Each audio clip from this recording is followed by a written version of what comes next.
My name is Robert Sterling, and I'm the governor of North Carolina. If you've ever wondered what it's like to have everything the world considers success, power, influence, a mansion with security details, but still feel like a complete failure as a human being, then you'll understand this story. I'd love to know which corner of the globe you're watching from, and if this story speaks to you, make sure to subscribe. Tomorrow's video is one you absolutely can't miss. I was checking my campaign emails on a Tuesday morning when I saw it. Subject line: Wedding Update, please read. From claire.sterling.official@gmail.com. My daughter Claire. I almost deleted it, thinking it was another one of her political science research requests or maybe asking for a reference letter. Claire was always the practical one, the planner, the daughter who had her life mapped out since she was 12 years old. I opened it while my chief of staff was briefing me about the upcoming education reform bill. The first line made my coffee taste like acid. Dad, I've decided it would be best if you didn't attend my wedding. You can watch the live stream if you'd like. I know how much you value appearances, so this way you won't have to explain to anyone why your own daughter looks uncomfortable around you. I stared at that screen until the words blurred. 23 years of being her father, and she was uninviting me from the most important day of her life, via email.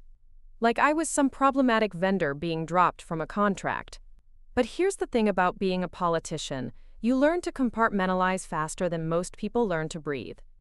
So I closed the laptop, nodded at whatever my chief of staff was saying about teacher salary increases, and pretended that email hadn't just rearranged every assumption I had about my relationship with my daughter. The irony wasn't lost on me. I'd spent the last 8 years being called the people's governor, the guy who fought for working families, who never forgot his roots. Campaign ads showed me at kitchen tables, listening to single mothers talk about healthcare costs. Town halls where I rolled up my sleeves and promised to be the leader North Carolina deserved. But my own daughter had just fired me from the most basic job I'd ever had, being her dad. Let me back up and explain how we got here, because it didn't happen overnight. It was more like erosion. So gradual you don't notice until the foundation gives way completely. I married Margaret Chen when Claire was 4 years old. Claire's biological mother, Jennifer, had died in a car accident when Claire was barely 2. For those early years, it was just me and this tiny girl who had her mother's eyes and a stubborn streak that could outlast a North Carolina summer. We had our routines. Saturday morning pancakes that never turned out right. Bedtime stories where she'd correct my voices for all the characters. Dance recitals where I was the only dad in a room full of mothers, clapping too loud and taking too many pictures. Margaret was different from Jennifer in every way that mattered to me at the time. Where Jennifer had been spontaneous and artistic, a freelance graphic designer who painted watercolors in her spare time, Margaret was structured and ambitious. She worked in public relations, understood political strategy, and saw my potential before I did.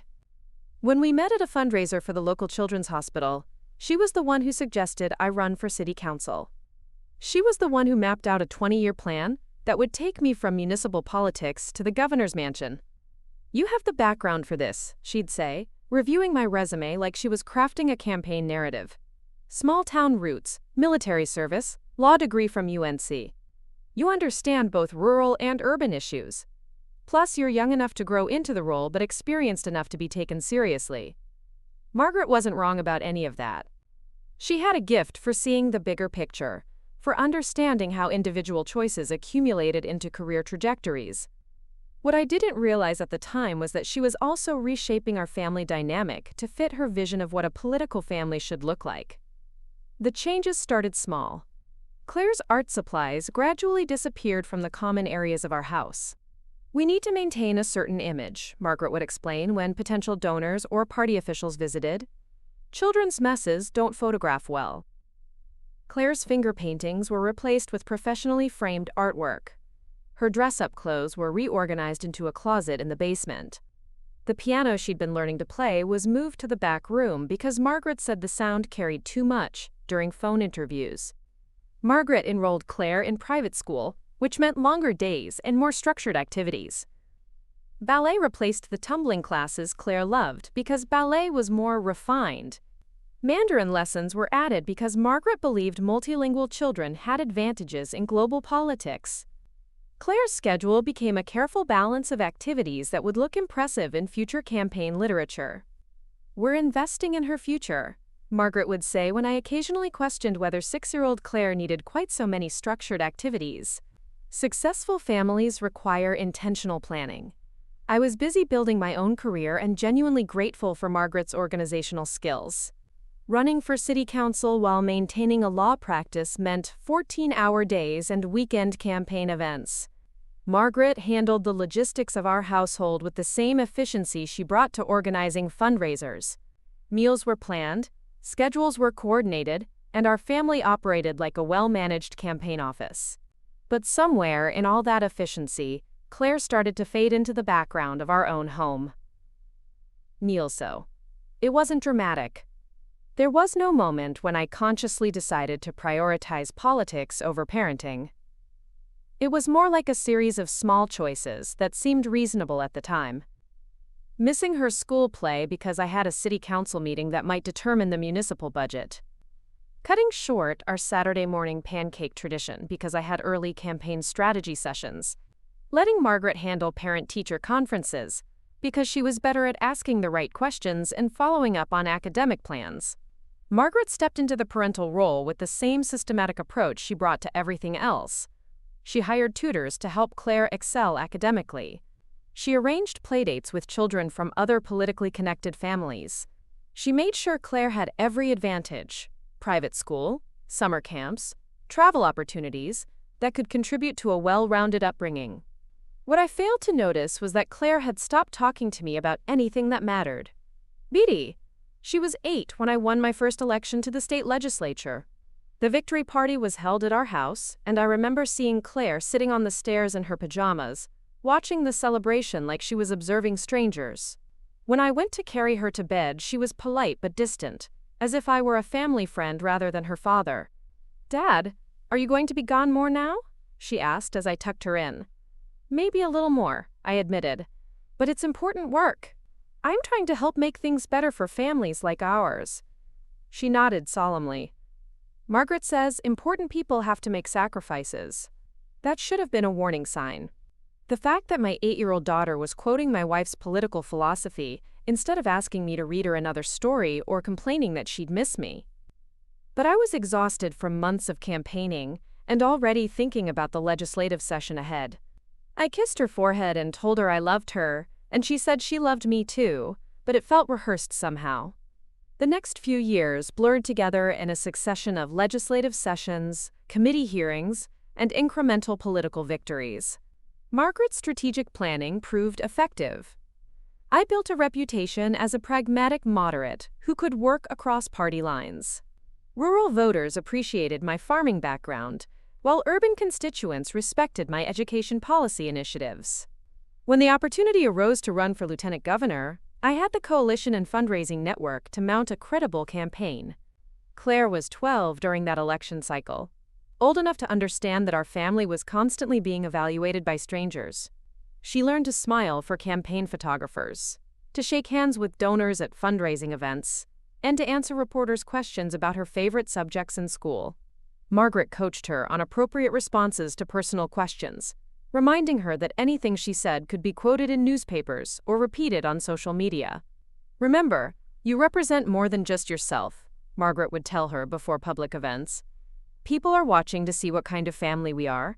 Claire adapted to the political spotlight with an ease that impressed everyone who met her. She was articulate, poised, and photogenic, exactly what a political daughter should be. Campaign consultants praised her natural charisma. Party officials commented on how mature and well-behaved she was compared to other politicians' children. But at home, she had become increasingly self-contained. She did her homework without being asked, kept her room immaculate, and never created the kind of normal childhood chaos that might disrupt Margaret's carefully maintained household order. She stopped asking me for help with school projects or inviting me to her extracurricular activities. When I asked about her day, she gave polite, efficient summaries that contained no real emotion or detail. Ishins pege jotis. I told myself this was normal adolescent development. Teenagers were supposed to become more independent. to start forming their own identities separate from their parents. Margaret agreed, pointing out that Claire was thriving academically and socially, showing none of the behavioral problems that might indicate underlying issues.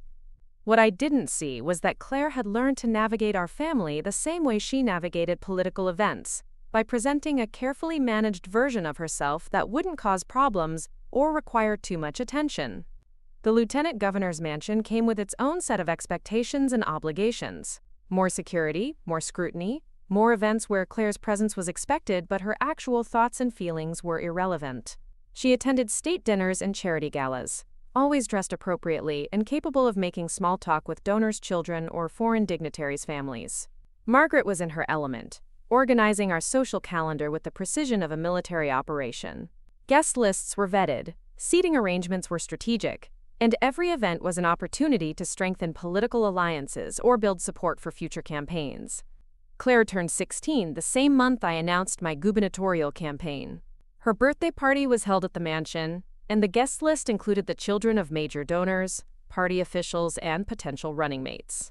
Professional photographers captured every moment for future campaign use. The cake was custom designed to match our family's political color scheme.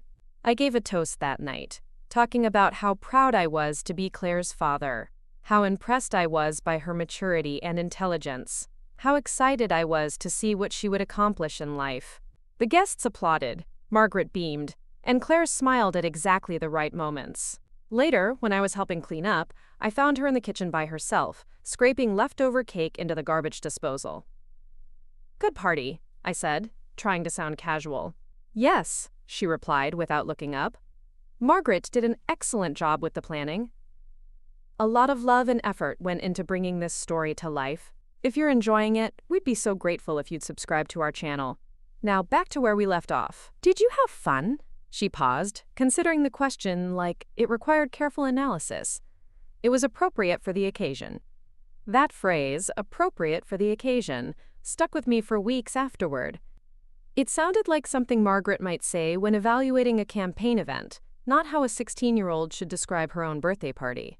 But the gubernatorial campaign was entering its final stretch, and I was consumed with debate preparation, fundraising deadlines, and the constant travel required to reach voters across the state. Margaret managed our household like a campaign headquarters, ensuring that everything ran smoothly despite my chaotic schedule. Claire had her own commitments: student government, debate team, volunteer work with carefully selected nonprofit organizations that aligned with our political brand. She was building the kind of resume that would guarantee admission to any college she chose, developing the leadership skills and public service experience that could position her for her own political career if she decided to follow that path. On paper, everything was perfect. We were a successful political family with bright futures and strong values. Campaign literature featured photos of us at church, at community events, at the dining room table allegedly discussing policy issues over family dinner. The reality was that we had become strangers who shared the same address and campaign calendar. I won the gubernatorial election by a comfortable margin, and Claire was a poised and gracious presence at the inauguration ceremony. 18 years old, she had been accepted to Georgetown University with plans to major in international relations. The local newspapers ran features about the next generation of political leadership, speculating about whether Claire Sterling might follow in her father's footsteps. She moved to Washington for college that fall, and I realized with something approaching panic that I had no idea who my daughter really was beneath the polished political persona she had cultivated throughout her adolescence. Our phone calls were infrequent and superficial. She updated me on her academic progress, her internship with a congressional subcommittee, her plans for studying abroad junior year. I shared highlights from legislative sessions, updates on policy initiatives, stories about interesting people I'd met at various events. We talked like professional colleagues who happened to share a last name. During her sophomore year, she started dating Marcus Thompson, a pre-med student whose father worked for the State Department. Margaret approved of the match, noting that Marcus came from the right kind of family and had the sort of background that could complement Claire's potential political future. I met Marcus twice during Claire's college years, once at a parents' weekend and once during Christmas break. He was intelligent, ambitious, and appropriately deferential when discussing policy issues with me. He and Claire seemed genuinely fond of each other, sharing inside jokes and academic interests that I could observe but not really understand. Claire graduated summa cum laude and moved to New York for a graduate program in international affairs. Her thesis on diplomatic relations in Southeast Asia was published in a respected policy journal.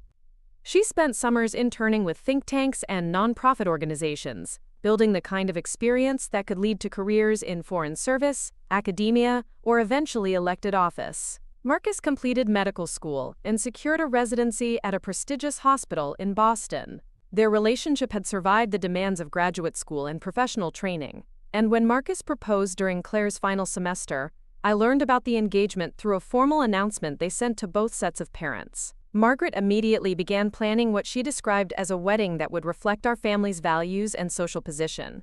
Venue selection, guest list development, media management. She approached the event like a state dinner with romantic overtones. That's when Claire sent the email asking me not to attend. Sitting in my office that Tuesday morning, reading her words about live streams and uncomfortable appearances, I finally understood that somewhere along the way, I had lost my daughter completely. Not to tragedy or conflict or any dramatic breaking point, but to the slow, steady erosion of a relationship I had taken for granted while building everything else I thought mattered. The most successful man in North Carolina had just been fired from the only job that actually mattered, and I had no idea how to begin fixing what I had spent 23 years breaking. That email sat in my inbox like a loaded weapon for 3 days. I'd open it, reread Claire's words, then close the laptop and pretend I had more pressing gubernatorial matters to handle. Infrastructure budgets, healthcare legislation, education reform. Anything except facing the fact that my own daughter had just demoted me from father to unwelcome spectator. Margaret found me in my home office Thursday evening, staring at campaign photos from my lieutenant governor days. Pictures of our family at ribbon cuttings, charity events, political rallies. In every single photo, Claire looked perfect, poised, smiling, appropriately dressed. But now, looking at them with fresh eyes, I could see something I'd missed before. In every image, there was distance in her posture. She stood next to me, not with me, close enough for the cameras, far enough to maintain her own space. "You've been distracted all week," Margaret said, settling into the leather chair across from my desk. "The Education Committee is expecting your input on the charter school proposal, and you haven't returned Senator Morrison's calls about the infrastructure bill." I turned my laptop screen toward her. Claire's email was still open. Margaret read it silently, her expression shifting from confusion to calculation. When she finished, she leaned back and folded her hands in that careful way she did when processing political complications. "This is obviously some kind of pre-wedding stress reaction," she said finally. Claire's always been dramatic about emotional situations. Remember when she threatened to skip the inauguration because she didn't like the dress we'd chosen for her? I didn't remember that. In fact, I couldn't recall Claire ever being dramatic about anything. If anything, she'd always been unnaturally accommodating, agreeing to whatever plans Margaret made for family events. "She specifically mentions feeling uncomfortable around me," I said. "That's not pre-wedding nerves, that's something deeper." Margaret stood and walked to the window overlooking the mansion's south lawn. Even at home, she moved with the measured grace of someone always aware they might be photographed. "Robert, you're reading too much into this. Claire's marrying a medical resident. Marcus probably has limited time off, so they're keeping the wedding small and intimate. She's trying to spare you the awkwardness of declining the invitation because of your schedule." She didn't ask about my schedule. She told me not to come. Semantics. Margaret turned back to me with that smile she used during difficult press conferences. "I'll call her tomorrow and smooth this over. We can frame your absence as supporting her desire for a private ceremony, very modern and respectful of the bride's wishes." The casual way she said "your absence," as if missing my daughter's wedding was already a foregone conclusion, made something cold settle in my stomach. "I don't want my absence framed as anything," I said. "I want to understand why my daughter doesn't want me there." Margaret's smile tightened almost imperceptibly. Sometimes understanding requires accepting that other people's decisions aren't always logical. Claire's been independent since college. She's probably trying to establish boundaries as she transitions into marriage. That word, boundaries, echoed in my head long after Margaret left my office. Boundaries suggested that I had been crossing lines, overstepping in ways that made Claire uncomfortable. But how could I be overstepping when I barely existed in her life anymore? I spent that night scrolling through my phone, looking for recent photos of Claire and me together. Campaign events, yes. Official functions where we stood side by side for photographers. But personal moments? Father-daughter time that wasn't choreographed for public consumption? I had to scroll back 3 years to find a single picture of just the two of us. And even that was at a political fundraiser. Friday morning, I did something I hadn't done in over a decade. I cleared my schedule for the afternoon and drove to Chapel Hill without telling anyone where I was going. The University of North Carolina campus held layers of memory for me. I met Jennifer here when we were both undergraduates. This was where Claire had been conceived, where I'd proposed to her mother, where I'd walked across the stage to receive my law degree while Jennifer cheered from the audience with 6-month-old Claire in her arms. I parked near the student union and walked the same paths I'd taken 25 years earlier. Students hurried between classes, backpacks slung over shoulders, talking on phones or laughing with friends. Normal college life, unencumbered by political considerations or carefully managed public images. I found myself thinking about the conversations I'd had with Jennifer during our college years. Late-night discussions about our futures, our dreams, our fears about becoming adults in an uncertain world. Jennifer had wanted to travel, to freelance for international magazines, to raise children who understood art and music and different cultures. She'd been skeptical of my early political ambitions, worried that public life would consume everything genuine and spontaneous in our relationship. Politicians become performers, she'd said during one of our last real arguments. They get so used to saying what people want to hear that they forget how to say what they actually mean. At the time, I'd dismissed her concerns as artistic temperament. Politics was about public service, about making meaningful change in people's lives. The performance aspects were just necessary tools for achieving larger goals. But sitting on a bench outside the journalism building where Jennifer had spent so many hours working on the campus newspaper, I wondered if she'd been more perceptive than I'd given her credit for. Had I become so accustomed to performing the role of devoted father and family man that I'd lost track of the actual relationships those performances were supposed to represent? My phone buzzed with text messages from my chief of staff, reminders about Monday's budget meetings, and requests for comments on various policy proposals. The machinery of government continued operating whether I was engaged or not, a reality that should have been reassuring but instead felt oddly hollow. I drove back to Raleigh as the sun was setting, taking back roads through small towns where my name appeared on yard signs and bumper stickers. Governor Sterling, trusted leadership for North Carolina families. The irony of that campaign slogan had never been sharper. Margaret was waiting for me in the kitchen when I got home, dinner plated and warming in the oven. She'd prepared salmon with roasted vegetables, the kind of healthy, photogenic meal that had appeared in countless lifestyle articles about our family's commitment to wellness and work-life balance. I spoke with Claire this afternoon, she said as I sat down. Just as I suspected, this whole email situation is much simpler than you're making it. She and Marcus are planning a very small ceremony, immediate family only. She's concerned about media attention and wants to keep things private. I cut into the salmon, watching steam rise from the pink flesh. What did she say when you asked her about feeling uncomfortable around me? Margaret paused with her fork halfway to her mouth. I didn't bring up specific phrases from the email. That would have been confrontational. I focused on positive solutions and affirmed our support for whatever makes her happiest. So you didn't actually address the problem. I addressed the situation in a way that preserves everyone's dignity. Margaret's voice carried the patient tone she used when explaining political strategy to junior staff members. Claire is managing a lot of stress right now. The last thing she needs is additional pressure from us about guest list decisions. I set down my fork and looked directly at my wife. When did you last have a real conversation with Claire? Not about wedding planning or career decisions, but about what she actually thinks and feels. Margaret blinked, clearly caught off guard by the question. We talk regularly. She called last week to discuss the catering menu, And before that, we discussed her graduate school thesis defense. She's very focused on her academic and professional development. That's not what I asked. Robert, I think you're creating unnecessary drama where none exists. Claire is a capable adult making reasonable decisions about her wedding. Our job as parents is to support her choices, not interrogate her emotional state. But I was beginning to understand that somewhere along the way, our parenting had become entirely reactive. We supported Claire's choices because she had learned to make only choices that required no real response from us. She had become so skilled at managing herself and anticipating our expectations that we never had to engage with who she actually was beneath all that competence. Saturday morning, I did something else I hadn't done in years.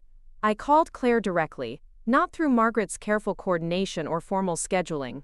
She answered on the fourth ring, her voice cautious. "Dad, is everything okay?" The fact that she assumed something must be wrong for me to call her unannounced told me everything I needed to know about the state of our relationship. "I got your email," I said simply. Silence stretched between us, filled with unspoken years of careful distance and polite avoidance. "I wasn't trying to hurt you," she said finally. "I just thought it would be easier for everyone if we kept things simple." Easier? How? Another pause. I could hear traffic in the background, probably New York City sounds filtering through her apartment windows. "Dad, we don't really know each other anymore. Not in any way that matters. Having you at my wedding would feel like performance art, smiling for cameras and pretending we have the kind of relationship that we don't actually have." Her words were devastating in their matter-of-fact delivery. No anger, no accusation, just clinical assessment of our family dynamic. "When did that happen?" I asked. "When did we stop knowing each other?" Claire laughed, but there was no humor in it. "I don't think we ever knew each other." "Not really. I learned very early to be the kind of daughter who wouldn't cause problems for your career. Quiet, accomplished, photogenic when necessary. It worked for everyone. It didn't work for me if it meant losing you." "Dad, you didn't lose me. You never had me. Not in the way fathers and daughters are supposed to belong to each other." The line went quiet again. I could hear her breathing, could imagine her standing in whatever apartment she'd made for herself in New York, surrounded by a life I knew nothing about. "I used to watch other kids with their parents," she continued, her voice softer now. "At school events or soccer games. I'd see dads who knew their daughter's favorite colors, or who understood their inside jokes, or who got genuinely excited about their hobbies. I realized I didn't have that with you. We had campaign events and photo opportunities and dinner table discussions about current events, but we never had connection." I pressed the phone closer to my ear as if proximity could bridge the gap that years of distance had created. "I want to have that," I said. "I want to know your favorite color." "It's green," she said quietly. "Forest green, like the trees behind Mom's studio in the old house. I've loved that color since I was little, but somehow it never came up in any of our conversations." Jennifer's art studio. I had forgotten that Claire would have been old enough to remember that space, to associate colors and emotions with her mother's creative work.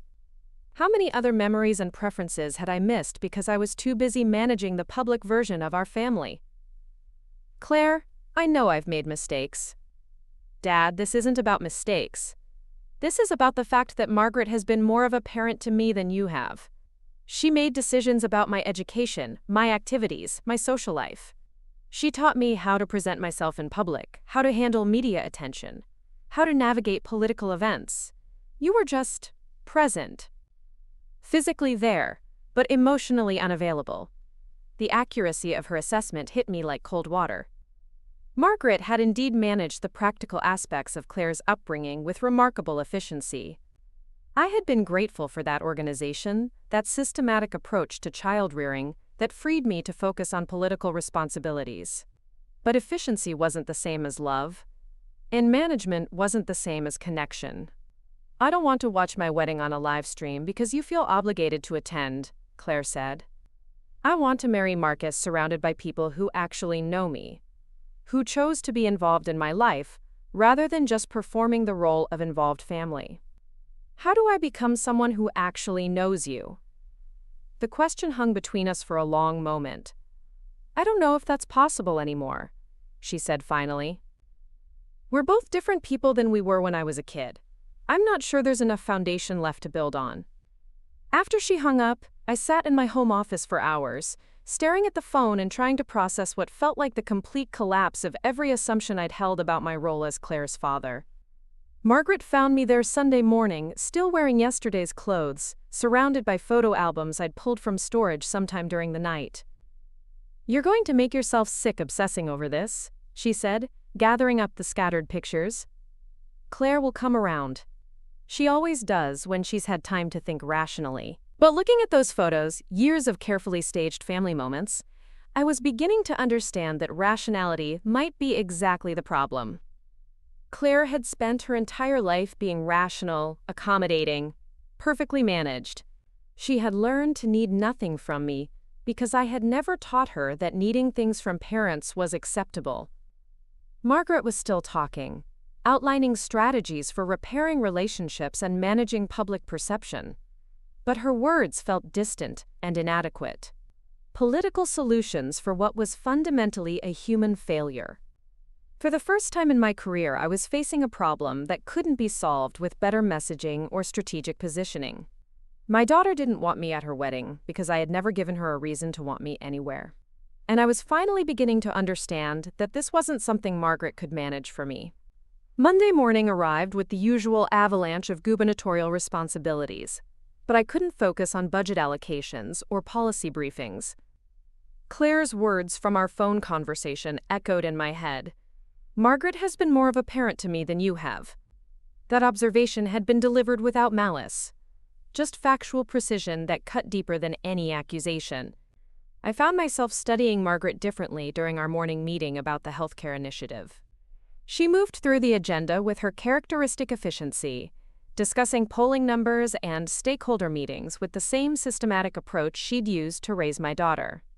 Everything color-coded, cross-referenced, strategically planned.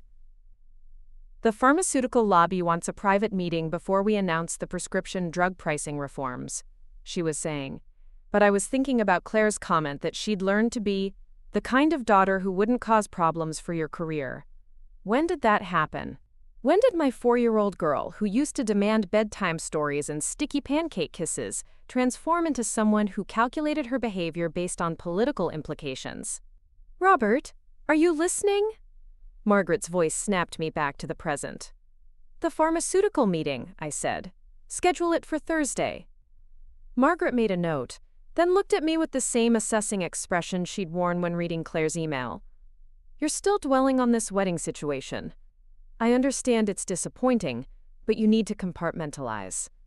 The transportation bill requires your attention this week, and Senator Hayes is expecting your position on the environmental regulations. Compartmentalize." That word had defined my political career, and apparently my parenting. Keep everything in separate boxes so that inconvenient emotions wouldn't interfere with necessary functions. But Claire hadn't been an inconvenient emotion. She'd been my daughter, and somehow I'd filed her away like a policy brief that could be addressed later when time permitted. After Margaret left, I did something unprecedented. I canceled my afternoon appointments and drove to Charlotte unannounced. I needed to talk to someone who had known Claire before politics consumed our family dynamic. Eleanor Hartwell lived in a modest ranch house near the university, where she'd taught elementary education for 37 years. She'd been Claire's kindergarten teacher, then remained a family friend long after Claire had moved on to other grades.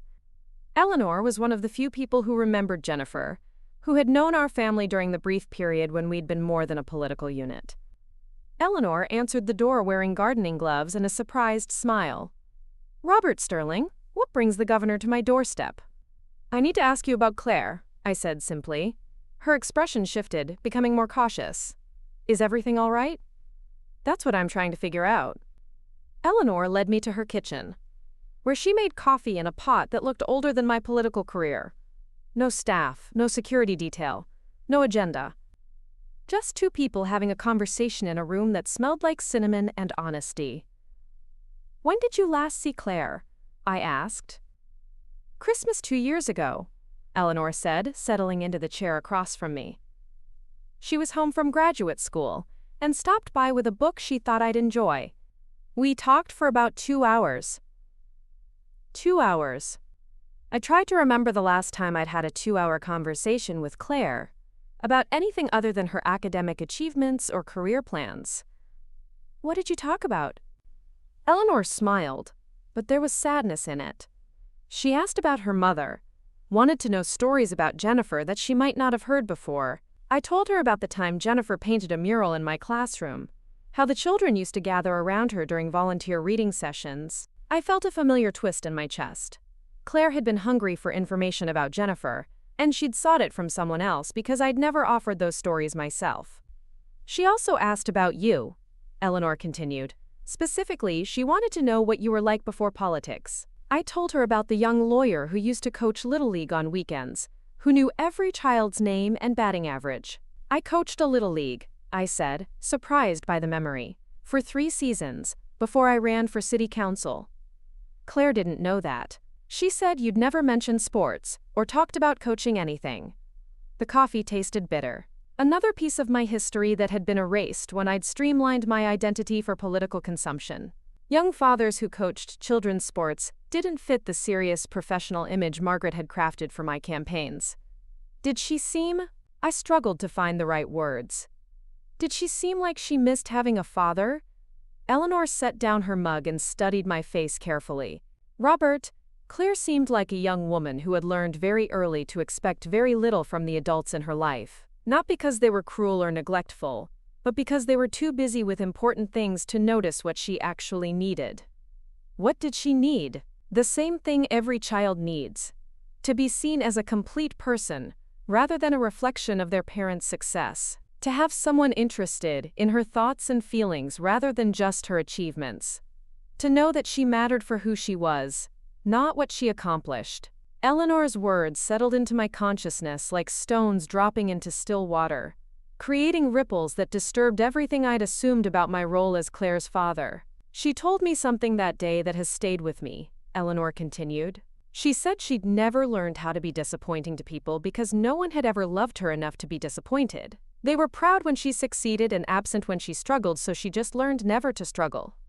Never learned to be disappointing. The phrase created a new understanding of Claire's perpetual competence, her refusal to need anything from anyone. She hadn't been naturally gifted at independence. She'd been trained into it by parents who were too distracted to handle dependence. I drove back to Raleigh in silence, taking back roads through counties I'd campaigned in, past billboards featuring my own face promising accountability and responsive leadership. The irony was so sharp it was almost funny. That evening, I sat in my study and opened a notebook, actual paper, not digital files or staff memos. I started writing down everything I could remember about Claire, from different periods of her life. 4 years old. Loved finger painting, sang songs about dinosaurs, cried when thunderstorms woke her up. 8 years old. Played soccer until Margaret enrolled her in ballet, collected rocks from our driveway, asked questions about everything. 12 years old. This was where my memories became hazier. I remembered campaign photos, school awards ceremonies, public events where she'd stood beside me wearing appropriate clothes and answering reporters' questions politely. But personal moments?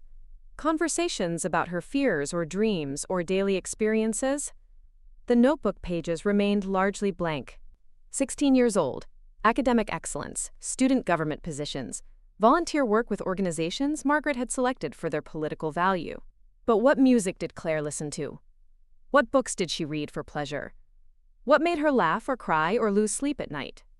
I realized with growing horror that I had no idea.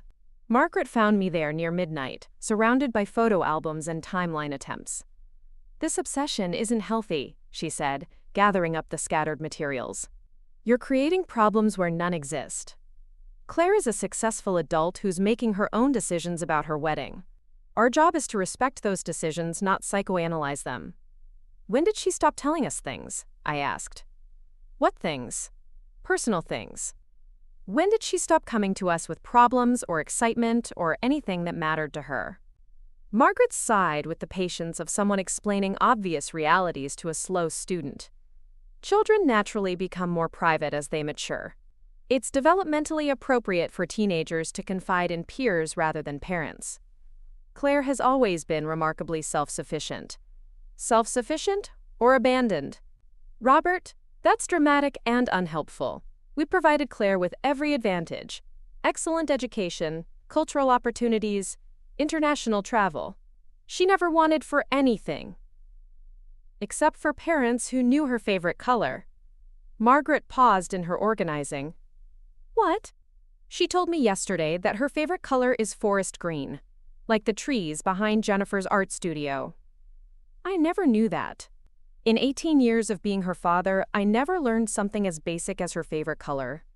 Colors are hardly significant in the context of successful parenting. But they were significant. I was beginning to understand. Colors and songs and fears and dreams. All the small details that accumulated into knowing someone completely. I had missed all of it, delegated the intimacy of fatherhood to a woman who approached relationships like campaign management. The next morning, I did something that sent my staff into a mild panic. I drove to Jennifer's grave. I hadn't visited the cemetery in over 5 years. Margaret handled the annual flower arrangements and memorial donations, keeping Jennifer's memory appropriately maintained without requiring my emotional participation. The headstone was simple: Jennifer Claire Sterling, beloved wife and mother, followed by dates that represented a life cut impossibly short. Someone had left fresh flowers recently, white daisies mixed with greenery. Forest green ribbons tied the arrangement together. Claire had been here. Recently, based on the condition of the flowers. Benjamin. I sat on the grass beside Jennifer's grave and tried to imagine the conversation Claire might have had during her visit. What did she tell her mother about her upcoming wedding?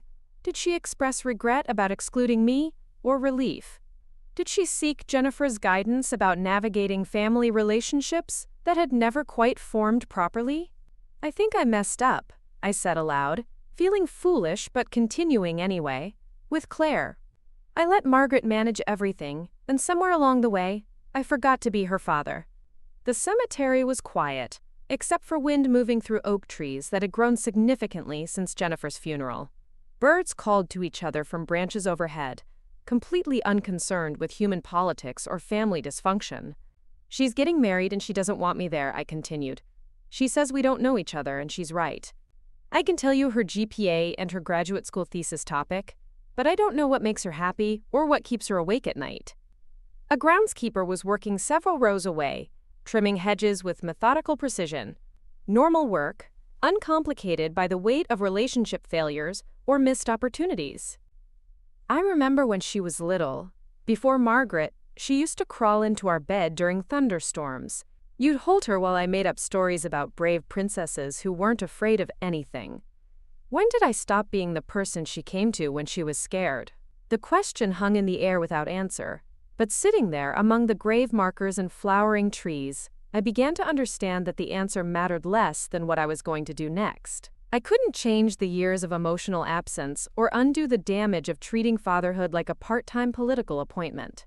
But Claire's wedding was still 3 weeks away, and perhaps there was time to at least try becoming the kind of person she might want in her life. Not because I deserved a second chance, but because she deserved a father who finally understood what he'd lost and was willing to work for what remained.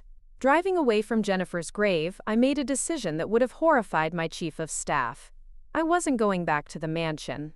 Instead, I pulled into a coffee shop in a strip mall 20 minutes outside Raleigh, ordered a black coffee from a teenager who had no idea who I was, and called my office. Cancel everything for the rest of the week, I told Linda, my longtime assistant.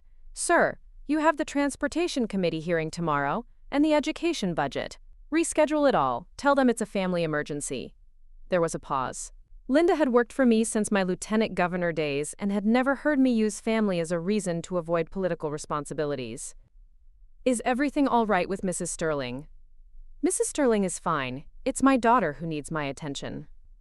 I hung up before Linda could ask follow-up questions that I wasn't ready to answer. Then I did something I hadn't done since college. I drove without a destination, letting instinct guide me through small towns and rural highways until I found myself in Asheville, 3 hours from home. Asheville had been Jennifer's favorite city. She'd dragged me there countless times during our marriage, insisting that the mountain air and artistic community would keep us grounded despite my growing political ambitions. We'd walked through galleries, attended bluegrass festivals, and talked about dreams that seemed possible when we were young and naive, about how power changes people. I checked into a hotel under my real name, not bothering with the security protocols that usually accompanied gubernatorial travel. No advance team, no itinerary, no handlers. Just a middle-aged man trying to understand how he'd lost his way so completely. The first thing I did was something I should have done years ago. I started researching my own daughter. Not through Margaret's carefully maintained family files or political archives, but through the digital footprints that revealed who Claire had become when no one was watching. Social media accounts I'd never bothered to look at, academic publications she'd written, interviews she'd given for various nonprofit organizations. What I discovered was a young woman whose intelligence and compassion far exceeded anything I'd understood about her character. Her graduate thesis wasn't just academically impressive, it was deeply personal, exploring how American foreign policy affected refugee families, particularly children who'd lost parents to conflict or displacement. She'd spent a summer volunteering at a refugee resettlement center in Buffalo, working with families navigating immigration bureaucracy and cultural adjustment. Her supervisor had written a recommendation letter that painted a picture of someone who connected genuinely with traumatized children, who stayed late to help families complete paperwork, who learned basic phrases in 4 different languages to make newcomers feel welcomed. This was my daughter, not the poised political asset I'd seen at campaign events, but a woman who chose to spend her free time helping people who had nothing to offer her in return. I found articles she'd written for policy journals, op-eds about immigration reform that were thoughtful and nuanced, avoiding the partisan talking points that dominated most political discourse. Her writing voice was clear and passionate, advocating for policies that treated refugees as complete human beings rather than abstract policy problems. In one piece she'd written, "We cannot address humanitarian crises through bureaucratic efficiency alone. Trauma requires relationship. Healing demands connection, and policy solutions mean nothing without human compassion." Reading those words, written by the daughter I'd apparently never known, I felt something break open in my chest.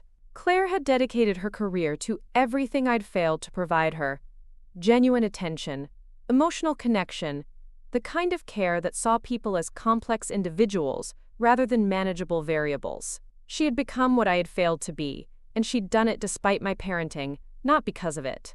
I spent the evening in my hotel room, scrolling through her social media posts, seeing glimpses of a life I'd been completely excluded from. Photos with Marcus at a farmer's market, both of them laughing at something off camera. Pictures from her graduation, where she was surrounded by friends I'd never met. Images from hiking trips, art museums, concerts, all the experiences that made up an actual life rather than a political resume. In one post, she'd shared a photo of a painted mural featuring children from different cultures playing together. The caption read, "Working with refugee families reminds me daily that home isn't a place. It's the feeling of being truly seen and accepted for who you are. Being truly seen." The phrase echoed everything Eleanor had told me about Claire's need to be known as a complete person, rather than a reflection of parental success. I closed the laptop and stared at the hotel room ceiling, trying to process the magnitude of my failure. I'd been so focused on providing Claire with opportunities and advantages that I'd never bothered to discover what she was passionate about, what drove her choices, what she valued beyond academic achievement. The next morning, I drove to a bookstore in downtown Asheville and bought every book Claire had mentioned in her social media posts or academic citations. Fiction by authors I'd never heard of, policy analysis on refugee issues, memoirs about family dysfunction and healing. I wanted to understand what shaped her thinking, what resonated with her intellectually and emotionally. One book in particular caught my attention, "The Body Keeps the Score," about how trauma affects development and relationships. Claire had posted a quote from it months earlier. "Being able to feel safe with other people is probably the single most important aspect of mental health. Safe connections are fundamental to meaningful and satisfying lives." Safe connections. I realized with growing clarity that I had never provided Claire with emotional safety, not because I'd been cruel or abusive, but because I'd been unpredictable in my availability, inconsistent in my attention, more focused on managing her behavior than understanding her experience. Margaret had provided structure and efficiency. But structure wasn't the same as safety. Efficiency wasn't the same as connection. I spent 2 days reading in coffee shops and mountain overlooks, trying to educate myself about the daughter I'd apparently never bothered to know. With each page, each article, each glimpse into her intellectual and emotional world, I understood more clearly why she'd uninvited me from her wedding. I wasn't just an absent father. I was a stranger who happened to share her DNA and political identity. On Thursday evening, I called Marcus. His number was listed in Claire's emergency contacts from graduate school, information I'd accessed through connections rather than because she'd ever shared it with me directly. He answered cautiously, clearly surprised to hear from the governor of North Carolina. "Mr. Sterling? Is Claire okay?" The immediate concern in his voice told me something important about their relationship. He protected her, worried about her welfare, responded to potential threats with genuine alarm. "Claire's fine," I said quickly. "I was hoping to talk with you about something." "About the wedding?" "About my daughter." There was a long pause. Marcus was probably wondering why the governor was calling to discuss personal family matters with someone he'd met exactly twice. "I realize this might seem strange," I continued, "but I'm trying to understand Claire better, to learn about who she's become as an adult. You know her in ways that I apparently don't." Another pause then. "Sir, I'm not sure this is my place. Please, I'm not asking you to betray confidences or share anything inappropriate. I just want to understand what makes her happy, what she cares about, what kind of person she is when she's not performing for political cameras." Marcus was quiet for so long I thought he'd hung up. "She's the kindest person I've ever met," he said finally. "Not in a performative way, but genuinely. She notices when people are struggling and finds ways to help without making them feel diminished. She remembers details about everyone's lives, coworkers' children's names, classmates' family situations, neighbors' health problems." I listened to Marcus describe someone I should have known intimately, but had somehow missed completely. "She works with refugee families not because it looks good on her resume, but because she believes everyone deserves to feel welcomed somewhere. She stays late to help people navigate systems that weren't designed for them. She learns their languages, remembers their children's birthdays, celebrates their small victories like they're her own family." Family. The word hit differently coming from someone who'd observed Claire's capacity for connection from the outside. "She's also incredibly private about her past," Marcus continued. "It took me months to get her to talk about growing up in a political family. She said it was like living in a museum, everything carefully preserved and displayed, but nothing you could actually touch or change. Living in a museum. The metaphor was painfully accurate. "Does she ever talk about me?" I asked, though I wasn't sure I wanted the answer. Marcus hesitated. "She says you're a good governor, that you genuinely care about policy issues and try to help people through legislation. But, she talks about you like you're a public figure she respects rather than a father she knows. Like she's proud of your work, but doesn't expect personal connection." The assessment was devastating and accurate. I had become a stranger to my own daughter, someone she observed from a distance and evaluated professionally rather than loved personally. "Marcus, can I ask you something else? Why doesn't she want me at the wedding?" He was quiet again, clearly weighing how honest to be with a man who could probably ruin his medical career with a few phone calls. "She said having you there would feel like inviting a celebrity who happened to share her last name. Someone who would smile for photos and make appropriate comments but wouldn't really be present for the actual moment. She wants her wedding to be about genuine relationships, people who chose to love her, rather than people who were assigned to her by birth." Assigned to her by birth? As if I'd never made the conscious choice to be her father, to invest in knowing and loving her as an individual. Which, I was beginning to understand, I hadn't. "She also said," Marcus continued carefully, "that she didn't want to spend her wedding day pretending you were the kind of father who would naturally be included in something so personal." After Marcus hung up, I sat in my hotel room and cried for the first time since Jennifer's funeral. Not the careful, controlled grief of a public figure managing loss, but the raw, ugly crying of someone finally confronting the full scope of their failures. I had spent Claire's entire life treating fatherhood like a part-time consulting job, showing up for major presentations but leaving the daily work to someone else. I had been present for photo opportunities, but absent for the countless small moments that actually build relationships. And now my daughter was marrying someone who saw her completely, who knew her favorite books and private fears and professional passions, while I sat in a hotel room learning about her through Google searches and secondhand observations. The worst part wasn't that I'd failed as a father. The worst part was that I'd failed so completely that I hadn't even noticed until she'd been forced to exclude me from the most important day of her life. But sitting there in that anonymous hotel room, 3 hours from the political machinery that had consumed my attention for decades, I made a decision that felt both terrifying and necessary. I was going to try to earn the right to know my daughter, even if it meant starting over completely.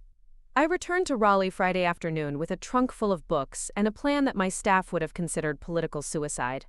I was going to New York to see Claire, unannounced and without Margaret's strategic input or damage control preparation. My security detail was less than thrilled when I informed them of my weekend travel plans. Spontaneous trips to see family members didn't allow for proper advance work or threat assessments. But I was done living my entire life according to security protocols and political calculations. Margaret was in her study when I got home, surrounded by wedding planning materials that she'd apparently been working on, despite Claire's explicit request for distance. Venue comparisons, catering options, guest list drafts, all the elements of a political event disguised as a family celebration. "You can't just disappear for 3 days without explanation," she said, without looking up from her color-coordinated planning folders. "The lieutenant governor had to handle the transportation committee hearing, and Senator Hayes is asking questions about your commitment to the environmental package." I sat down across from her, noticing for the first time how her planning approach treated Claire's wedding like a campaign event requiring strategic management rather than a personal celebration requiring emotional investment. "Did you know Claire works with refugee families?" I asked. Margaret glanced up, clearly annoyed by the interruption. "Of course. It's an excellent experience for someone interested in international relations. Very marketable for future diplomatic positions." Marketable? Robert? Nonprofit work demonstrates commitment to public service without the partisan baggage of electoral politics. Claire's building exactly the kind of resume that could lead to appointments in future administrations. I stared at my wife, finally understanding that she had never seen Claire's humanitarian work as evidence of her character or values. It was just another strategic career move, like the private school selections and extracurricular activities that had shaped Claire's childhood. "She speaks 4 languages because she wanted to communicate with the families she helps," I said. "Not because multilingual skills look good on government applications." Margaret returned to her planning materials. Quote, "The motivations are less important than the outcomes. Claire's positioned herself excellently for whatever career path she chooses." That phrase, "positioned herself," revealed everything wrong with how we'd approached parenting. We'd spent 18 years helping Claire position herself for success rather than simply loving her for who she was. "I'm driving to New York tomorrow," I announced. "Why?" "The wedding isn't for 2 weeks, and we haven't finalized our response to her guest list preferences." "There is no our response, Margaret. Claire doesn't want me at her wedding, and I need to understand why that happened." Margaret set down her pen and looked at me with the patient expression she used when explaining obvious realities to junior staff members. "It happened because Claire is managing wedding stress and trying to keep things simple. Our job is to respect her decision and maintain family dignity. Our job was to be parents who knew our daughter well enough that she would want us at her wedding." I left Margaret in her study and spent the evening packing for a trip that violated every principle of political risk management I'd learned over the past decade. No advance team, no prepared talking points, no exit strategy if the conversation went badly. Just a father trying to understand why his daughter had given up on him entirely. Saturday morning I drove to New York alone, refusing a security escort and taking back roads through Virginia and Pennsylvania.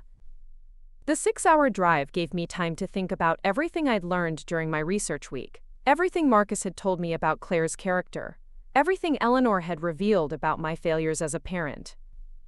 By the time I reached Manhattan, I had no clearer idea of what to say to Claire, but I was certain that staying away was no longer an option. I found her apartment building in the Upper West Side, a modest brownstone that housed graduate students and young professionals. No doorman, no security system, just a simple intercom and mailboxes listing residents by last initial. C. Sterling, apartment 4B. I stood on the sidewalk for 10 minutes, watching people walk past with their dogs and coffee, and Saturday afternoon errands. Normal lives, uncomplicated by political obligations or family dysfunction. I envied their simplicity. Finally, I pressed the button for 4B. Hello? Claire's voice through the intercom sounded cautious. Claire, it's your father. Silence. Then, Dad, what are you doing here? I was hoping we could talk. Another pause. I'm not sure what there is to say that we haven't already covered. There's a lot I never said that maybe I should have. The intercom went quiet for so long, I thought she'd decided not to respond. Then the building door buzzed open. Claire's apartment was small but comfortable, filled with books and art and photographs that told the story of a life I'd been excluded from. Pictures of her with Marcus, with graduate school friends, with the refugee family she'd worked with in Buffalo. A corkboard covered with thank you notes written in different languages, children's drawings, academic conference programs. She was wearing jeans and a sweater, her hair pulled back in a ponytail, looking younger and more relaxed than she ever appeared in political contexts. This was Claire in her natural environment, and I realized I'd never seen her this way before. You want coffee? She asked, moving toward a small kitchen that barely qualified as a galley. Sure. We sat at a table by the window, overlooking the street, where I'd stood gathering courage to press her intercom button. The silence between us felt different than it had during our phone conversation. Less hostile, but somehow more final. I've been reading your articles, I said finally. She looked up from her coffee mug. Which articles? All of them. Your thesis, the op-eds about immigration policy, the pieces about refugee resettlement. I spent the week learning about the work you do. Claire studied my face like she was trying to determine whether this was genuine interest or political research. And I realized I've never known what you care about. What drives your choices?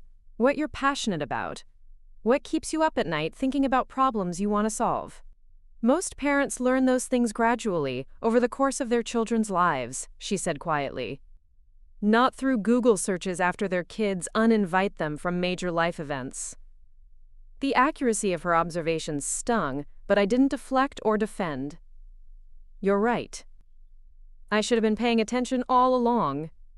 Claire set down her mug and looked directly at me. Dad, I'm not angry with you. That's what you don't understand. Anger requires expectation, and I learned a long time ago not to expect emotional availability from you. What do you feel toward me? She considered the question carefully. Disappointment, maybe. The same way you'd feel about a teacher who had potential but never lived up to it. I wish you'd been different, but I don't hate you for being who you are.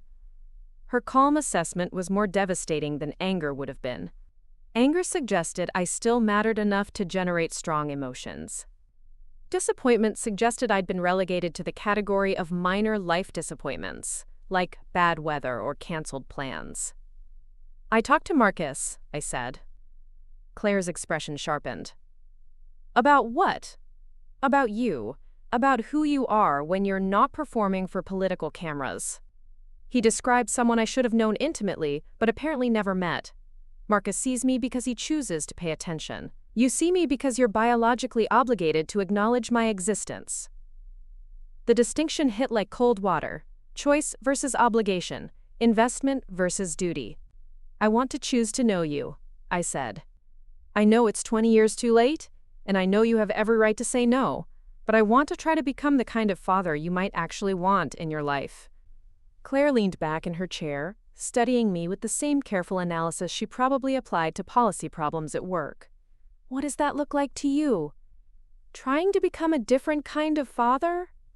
I don't know, I admitted. I've been thinking about it for a week, and I still don't have a clear plan. But I know it means learning who you actually are instead of just being proud of your achievements. It means caring about your thoughts and feelings instead of just your career trajectory. And what about Margaret? What about your political obligations? What about all the reasons you've been absent for the past 2 decades? The questions were fair and pointed. Claire had learned to think strategically about family relationships, because that's how our household had operated her entire life.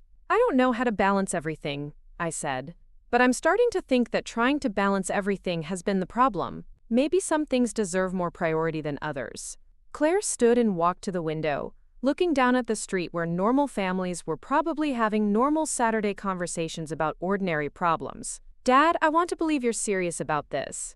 But I've spent my whole life watching you prioritize everything else over personal relationships. Margaret manages our family like a political operation, and you let her because it's easier than actually engaging with messy emotional realities. She turned back to me. Even now, sitting in my apartment, talking about wanting to know me better. Part of me wonders if this is just damage control. If you're here because my uninviting you from the wedding creates political problems rather than because you actually miss having a relationship with me. The question forced me to examine my own motivations with uncomfortable honesty. Was I here because I genuinely wanted to repair our relationship, or because her rejection threatened my identity as a successful family man? Both, I said finally. I came here because your emails scared me politically and personally. But sitting here now, seeing your apartment, seeing who you've become without my input, I think the personal fear is bigger than the political one. What are you afraid of? That I've already lost you completely. That there's nothing left to build on, no foundation that survived all the years of me treating you like a political asset rather than a daughter. Claire returned to her seat and looked at me for a long moment. There isn't much foundation left, she said quietly. But maybe that's not entirely bad. Maybe starting over is better than trying to repair something that was never built properly in the first place. Starting over, I repeated. What would that look like? Claire pulled out a photo album showing pictures of her with Marcus's family. Casual dinners, holiday gatherings where everyone looked genuinely relaxed. This is what normal families look like, she said. Marcus's parents know my favorite foods, my pet peeves, what makes me laugh. They remember work stories and ask follow-up questions weeks later. I studied the photos. Claire looked different, less guarded, more animated. His dad tells terrible jokes, she explained. Genuinely awful puns that make everyone groan. But he keeps trying because making people laugh is his way of showing love. Such a simple concept, yet I couldn't remember ever trying to make Claire laugh just for joy. When was the last time you asked me something personal? Claire continued. Not about my career, but what I'm reading for fun, or how I'm feeling about anything. I couldn't remember. Not recently, maybe not ever. During sophomore year at Georgetown, I had a panic attack during finals week, Claire said. I called home crying, barely able to breathe. Margaret started talking about stress management techniques. You got on for 30 seconds to tell me I was smart enough to handle it, then handed the phone back to Margaret. The memory returned with uncomfortable clarity. I'd been preparing for a budget hearing and treated Claire's crisis like an interruption requiring efficient resolution. What did you need me to say? I asked. I needed you to ask what was scaring me, to listen while I explained that I felt like a fraud at Georgetown. I needed you to tell me about a time when you felt overwhelmed and how you got through it. She closed the album. Instead, you treated my panic attack like a political crisis requiring containment rather than a human moment requiring connection. There's something else, Claire said. Marcus proposed 6 months ago. We've been engaged for half a year, and you found out through an email 3 weeks before the ceremony. 6 months. They'd been planning a life together for 6 months before I learned about it. We talked about whether to tell you right away, Claire continued. Marcus wanted to call with the news. Maybe invite you to dinner to celebrate. But I knew Margaret would take over, turn the engagement into a strategic opportunity rather than personal celebration. She was right. Margaret was probably already creating guest lists, despite Claire's explicit request for distance. So we planned everything ourselves, Claire said. People who actually know us and care about our relationship rather than what it represents. And I don't qualify as someone who knows you. Dad, if you knew me, really knew me, you would have been among the first people I wanted to share that news with. I finally understood the full scope of what I'd lost. Not just her wedding, but her engagement joy, all the small moments that should have connected us. I want to try to build something real with you, I said. An actual father-daughter connection. She studied my face. What does that mean practically? You can't just decide to be different because you finally realized what you've been missing. I don't know what it means practically, I admitted. But I know it means your life becomes more important than my career. If I could change everything, I continued, what would you have needed from me? Claire smiled sadly. I would have needed you to choose me sometimes. Not over everything, but sometimes. I needed to know that I mattered enough to be prioritized occasionally. You matter now.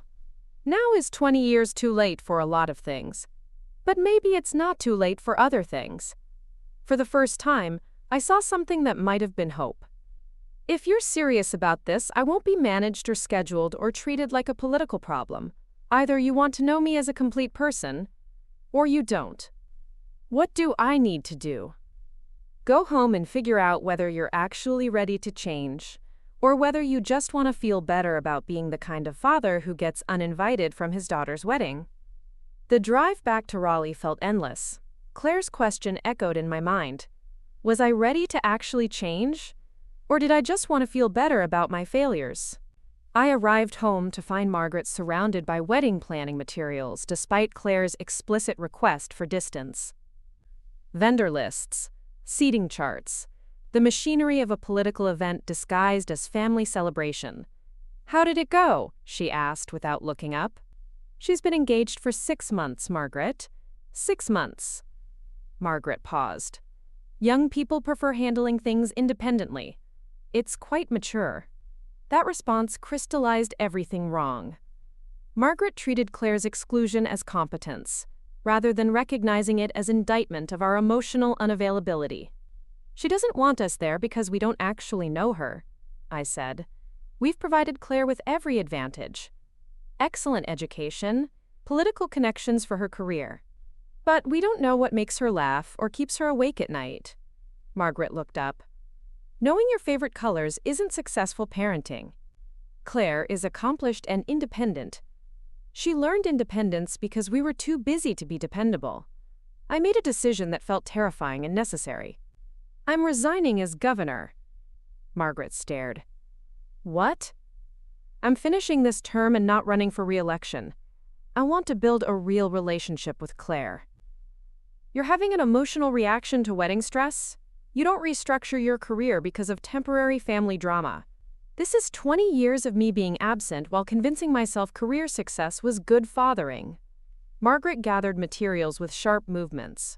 You're throwing away everything we built. The influence, the platform. What's the point of helping other families if I can't show up for my own? She looked at me coldly. You'll be known as the governor who quit for personal reasons. Your legacy will be a failure. Maybe that's appropriate. Margaret left without another word. 2 weeks later, I announced my resignation. The press speculated about the scandal. None guessed the truth.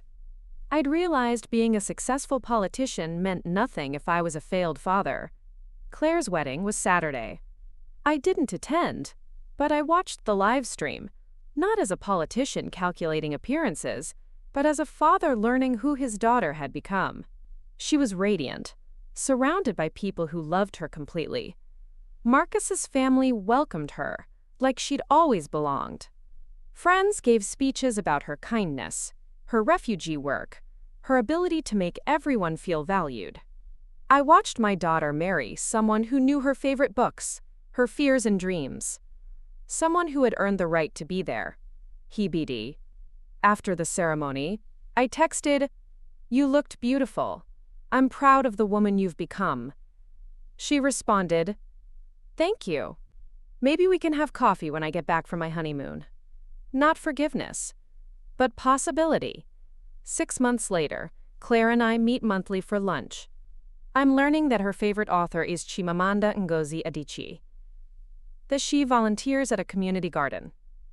That she and Marcus are considering adoption. Claire and I meet easy pun. Being Claire's father is more rewarding than being governor ever was. Margaret and I divorced quietly. I practice immigration law now, connecting to issues Claire cares about. People ask if I regret giving up political power for family relationships. The question assumes those were equal choices. Casual, hashol badi tal mimora. They weren't. One was performance, the other was love. And love is always worth choosing, even when it comes 20 years too late. Looking for more? We've got 2 amazing stories ready for you right on screen. If this one touched you, these are absolutely worth your time. Click to watch them now. And hey, subscribe and hit that bell to never miss our latest uploads.